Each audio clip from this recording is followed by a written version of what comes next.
Kisah ini bermula dari seorang dewa dan seorang dewi karena kesalahan mereka yang dibuat di kayangan akhirnya menjalani hukuman di dunia, yaitu di mana seorang dewa ini diubah menjadi seekor anjing bernama Tumang dan seorang dewi ini diubah menjadi babi hutan yang bernama Mayung Hyang. Mayung Hyang karena dihukum menjadi babi hutan, ia harus melakukan berbagai macam kebaikan di dalam sebuah hutan. Sementara Tumang, sang anjing jelmaan dewa itu, mengabdi sebagai anjing pemburu pada seorang raja yang bernama Sumbing Perbangkara.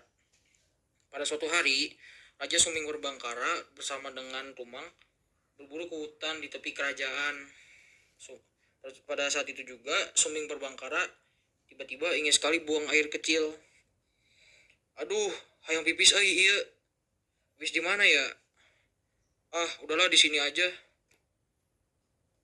Tanpa tidak sengaja, kencingnya pun tertampung dalam sebuah tempat kecil di bawah pohon.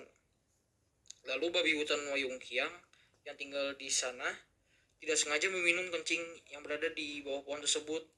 Dan tanpa disadarinya, Mayung Hyang akhirnya hamil seorang bayi perempuan yang cantik. Saya balik lagi ke hutannya Saya mau berburu kijang lagi.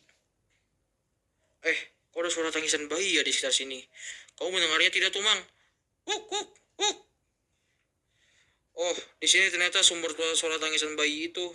Saya bawa pulang saja deh. Kasihan ditinggal di sini sendirian. Akhirnya Sumbing Perbangkara pun membawa anak itu pulang dan menamainya dengan nama Dayang Sumbi. Tanpa ia sadari, anak itu adalah hasil dari akibat yang telah diperbuat olehnya. Dayang Sumbi akhirnya telah tumbuh menjadi putri yang cantik sekali hingga diperbuat oleh para raja dan pangeran untuk dijadikan istrinya yang menimbulkan banyak peperangan di sana. Ayah, aku sudah memutuskan untuk ingin tinggal sendiri saja dan jauh dari istana ini. Saya sudah capek dengan keadaan seperti ini terus. Baiklah, ayah akan mengizinkan kamu untuk pergi tinggal sendirian, tapi ditemani oleh Tumang ya. Oke. Dayang Sumbi pun pergi ke pondok kecil di tengah-tengah hutan sendirian bersama anjing Tumang, di mana hari-harinya dihabiskan untuk menenun. Suatu hari saat dia sedang menenun, alat tenunannya jatuh ke dalam sungai. Aduh, jatuh alat tenunnya ini. Aku males mengambilnya dan kalau ada seseorang saja yang mau mengambilnya, aku bersumpah deh akan menikahinya. Kuk, kuk, kuk, kuk, kuk. Wah, terima kasih ya Tumang. Kalau begini berarti aku harus menikah dengan kamu ya. Ya sudah deh, aku sudah bersumpah soalnya. Akhirnya Dayang Sumbi menikahi Tumang si anjing pemburu. Mengetahui hal ini, Raja Sumbing Perbangkara merasa sangat malu. Putrinya yang cantik menikah dengan seekor anjing dan sekarang sudah mengandung. Mereka pun akhirnya diasingkan ke hutan bersama-sama dan tidak ada seorang pun yang mengetahui bahwa Tumang adalah jelmaan seorang dewa kecuali Dayang Sumbi.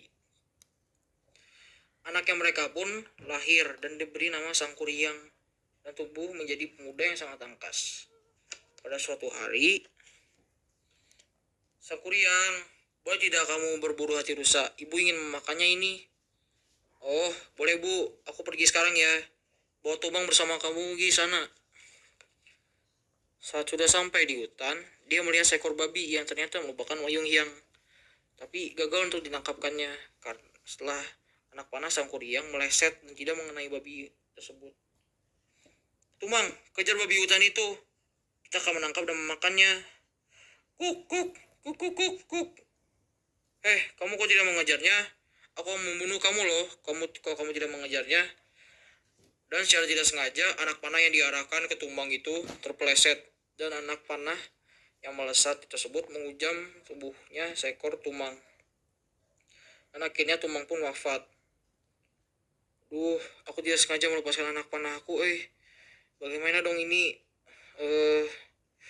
Oh ya, aku akan membawa hati anjing Tumang saja sebagai pengganti untuk ibu. Ia lalu kembali ke rumahnya dan memberikan hati yang sebenarnya merupakan hatinya si anjing pemburu Tumang kepada ibu. Wah, terima kasih ya Sangkuriang. Ibu akan langsung memasaknya nih. Sangkuriang, Tumang di mana ya? Kok ibu tidak melihatnya saat kamu balik? Sebenarnya Bu, Tumang telah tewas karena aku tidak sengaja membunuhnya dengan anak panahku. Maaf ya Bu. Hah? Gila kamu ya? Sang kuryang pun akhirnya terluka parah karena dari memukul dari Sayang Sumbi mengenai kepalanya dan ia mengalami luka yang sangat parah. Hingga pada akhirnya dia kabur dari pondok tersebut dengan hati yang sangat terluka.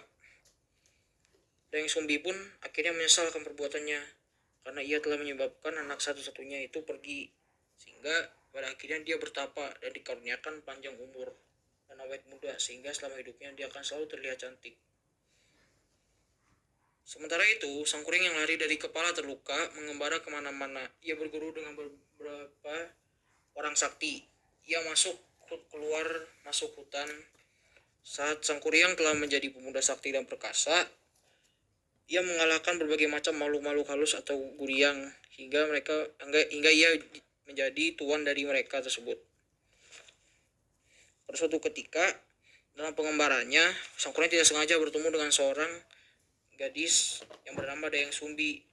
Sang kuryang sangat terpesona dengan kecantikan Dayang Sumbi, lalu akhirnya jatuh cinta. Wah, kamu cantik banget deh. Kamu juga tampan sekali terlihatnya. Akhirnya sang kuryang berniat menikahi Dayang Sumbi. Pada suatu hari, saat Dayang Sumbi sedang menyisirkan rambut sang kuryang. Hah? Kok ada bekas luka ya yang mirip seperti luka yang aku beri pada anakku saat kecil? Wah, jangan-jangan laki-laki ini adalah sang kuryang anak kandungku sendiri. Namanya juga sama pula. Dayang Sumbi akhirnya mencoba menjelaskan kenyataannya bahwa sang kuryang adalah putranya. Tapi sang kuryang telah kehilangan akal sehatnya. Sang kuryang tetap memaksa. Akhirnya Dayang Sumbi secara halus menghindari terjadi perkawinan mereka. Aku masih tetap ingin menikahimu, Dayang Sumbi. Ya sudahlah, kalau kamu ingin benar-benar menikahiku, aku punya permintaan dan bila kamu tidak dapat memenuhinya, aku tidak akan menikah denganmu. Ya sudah, apakah permintaan kamu itu? Kamu harus membuatkanku danau yang besar dan juga perahu dalam semalam. Bagi Dayang Sumbi, ini adalah hal yang mustahil untuk dapat dilakukan oleh sang kuryang. Anak kandungnya itu tidak sanggup akan memenuhi persyaratan yang dimintanya. Di luar dugaannya, sang kuryang pun menyanggupi permintaannya itu. Malam itu, sang kuryang bekerja keras untuk membuat danau tersebut. Dayang Sumbi pun bingung dan tidak tahu harus ngapain karena dia tidak menyangka bahwa sang kuryang bisa melakukannya. Waduh, bagaimana ya ini? Kalau dengan begini, dia akan cepat menyelesaikan permintaanku. Akhirnya ia punya ide. Ia menebarkan kain-kain hasil tenunannya, memohon kepada sang Hyang Tunggal. Doanya dikabulkan. Kain-kain tersebut bercahaya kemerahan di sebelah timur. AMM jantan berkumpul yang berkokok. Kemudian makhluk-makhluk halus kuryang yang membantu pekerjaan sang kuryang membuat danau tersebut pergi karena mereka kira itu sudah pagi. Tidak, mengapa kalian pergi? Kalau begini nanti danau tidak akan beres dong. Sang kuryang pun mengamuk. Sumbat yang dibuatnya untuk membendung sungai Citarum dibuangnya ke arah timur. Karena Talaga Bandung yang dibuatnya kemudian menyurut. Dan pada akhirnya dengan tendangan keras sekali, perahu buatannya terlempar jauh dan terlungkup. Dalam sekejap berubah menjadi gunung Tangkuban Perahu. Sang kuryang pun mengejar Dayang Sumbi yang sedang melarikan diri.